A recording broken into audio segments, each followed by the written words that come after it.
അങ്ങനെയാണ് ഇന്നത്തെ ഭരണ സംവിധാനം. അപ്പോൾ ഇന്നത്തെ ഭരണ സംവിധാനം ഇത് ഇപ്പോൾ കൊണ്ടുപോകുന്നതിൻ്റെ ഒരു ഉദ്ദേശം എന്താണെന്ന് വെച്ചാൽ, ഈ പഴയ സ്വഭാവത്തിൽ, പഴയ ഒരു കാലഘട്ടത്തിൽ വന്ന സമൂഹത്തിൻ്റെ ഒരു പ്രവൃത്തിയിൽ വന്ന തെറ്റിൻ്റെ ഭാഗമായിട്ടാണ് ഇപ്പോൾ ഒരു പുതിയ സംവിധാനം കൊണ്ടുവന്നത്. അപ്പോൾ ആ പുതിയ സംവിധാനത്തിൽ പുതിയ ആൾക്കാർക്ക്, പുതിയ ചെറുപ്പക്കാർക്കെല്ലാം പണ്ട് ഗുരുവിനോടൊപ്പം നിന്ന് പ്രവർത്തിച്ച ആ ഒരു പരിചയക്കുറവുണ്ട്.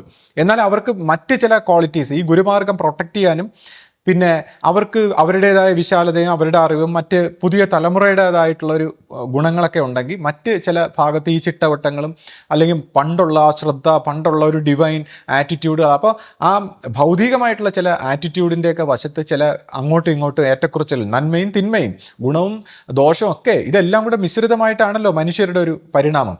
അപ്പോൾ ഇതിന് രണ്ടിനും അതിൻ്റെ ഗുണവും ദോഷവും ഒക്കെ ഉണ്ടാകുന്ന ഒരു സാഹചര്യങ്ങൾ ഉണ്ടാകുന്നത് നമ്മൾ കണ്ടു. അപ്പോൾ ഇനി ഞാൻ പ്രതീക്ഷിക്കുന്നത്, ഇനി ഒരു പുതിയ തലമുറ കുറച്ചുകൂടെ ഡെവലപ്പായി നമ്മുടെ പരമ്പരയൊന്നും ഈ ഒരു ഗുരുമാർഗത്തിൽ ഉറച്ചു കിട്ടിയാൽ, ഏകത്വമായിട്ട് എല്ലാവരും ഒറ്റക്കെട്ടായിട്ട് ഇത് നല്ല രീതിയിൽ പരിണമിച്ചു പോകുന്ന ഒരു സാഹചര്യത്തിൽ ഗുരു ആഗ്രഹിച്ച പോലുള്ള ഒരു ഭരണ സംവിധാനങ്ങളും മറ്റു കാര്യങ്ങളും ഒക്കെ നടക്കുമെന്ന് നമുക്ക് പ്രതീക്ഷിക്കാം.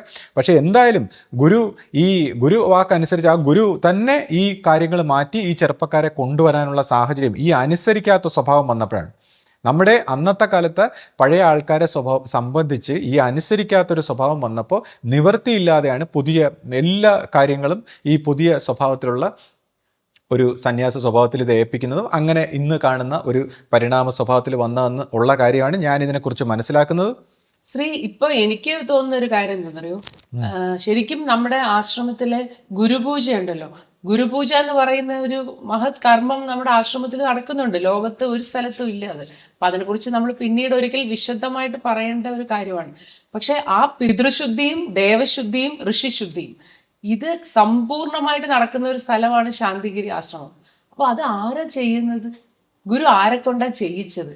അത് മാത്രം പോരെ. എനിക്ക് അതാണ് അതെന്താ ആരും ഇവിടെ പറയാത്തതെന്ന് ഞാൻ ഇങ്ങനെ ചിന്തിച്ചുകൊണ്ടിരിക്കുകയാണ്. കാരണം അത് ചെയ്യുന്നത് ശിഷ്യപൂജിതയാണ്.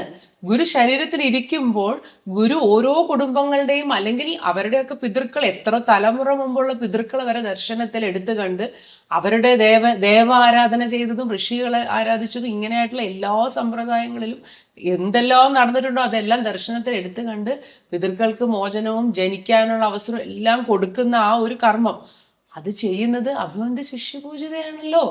അത് ചെയ്യാൻ അധികാരപ്പെട്ട ഒരേ ഒരാളെ ഈ ലോകത്തുള്ളൂ. ആ ഒറ്റ കാര്യം കൊണ്ട് തന്നെ പിന്നെ ആരാണ് ഇനി ഗുരുസ്ഥാനത്ത് വരേണ്ടത്? അപ്പൊ ഇത് പഴയ സന്യാസിമാർക്ക് എല്ലാവർക്കും അറിയാവുന്ന ഒരു കാര്യമാണല്ലോ, ആരാണ് ഗുരുപൂജ ചെയ്യുന്നത്. അപ്പോൾ ആ ശിഷ്യപൂജിതയുടെ വാക്കുകളിലൂടെ വരുന്ന ഗുരുവിന്റെ ആ വാക്കിനെ മാനിക്കാൻ അന്ന് ഗുരുവിനോടൊപ്പം നിന്നിരുന്ന ഈ സന്യാസി